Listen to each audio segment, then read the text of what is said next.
নমস্কার বন্ধুরা, আধ্যাত্মিক অরব কথায় আপনাদেরকে স্বাগত জানাই। মৃত্যুর সংকটময় মুহূর্তে কিভাবে জীবের প্রকৃতি পরিবর্তন হয় সেই কথা এখানে ব্যাখ্যা করা হয়েছে। যে মানুষ দেহত্যাগ করবার সময় কৃষ্ণ চিন্তা করে, সে পরমেশ্বর ভগবানের পরা প্রকৃতি অর্জন করে।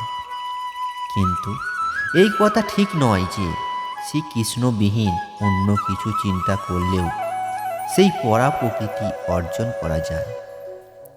এই বিষয়টি আমাদের বিশেষ যত্ন সহকারে অনুধাবন করতে হবে।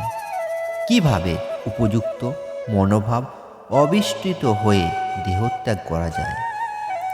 এক মহান ব্যক্তি হয়েও মৃত্যুর সময় মহারাজ ভরত হরিণের কথা চিন্তা করেছিলেন।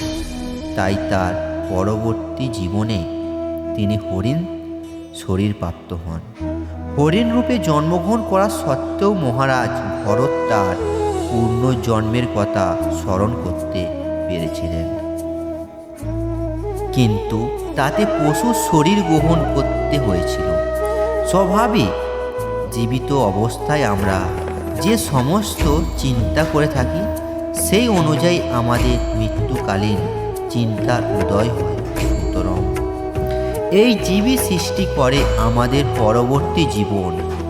কেউ যদি সর্বক্ষণ শুদ্ধ সাদিত্যভাবে জীবনযাপন করে এবং ভগবানের শ্রীকৃষ্ণের অপ্রকৃত সেবা ও চিন্তায় মগ্ন থাকেন, তাহলে তার পক্ষে জীবনের অন্তিমকালে কৃষ্ণ চিন্তা করা সম্ভব। সেটিই তাকে শ্রীকৃষ্ণের পরা প্রকৃতিতে স্থানান্তরিত করতে সাহায্য করবে। শ্রীকৃষ্ণ অপ্রকৃত সেবা মগ্ন হয়ে থাকলেও পরবর্তী জীবনের প্রকৃত শরীর ধারণের সৌভাগ্য অর্জন হয়। তাকে তার জড় দেহ সাধন করতে হয় না।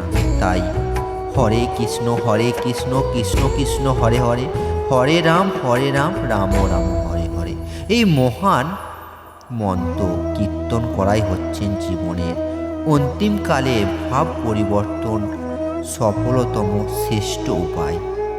তবে বন্ধুরা, আজকের এই এপিসোডটি যদি আপনাদেরকে ভালো লেগে থাকে তাহলে লাইক অ্যান্ড শেয়ার করবেন।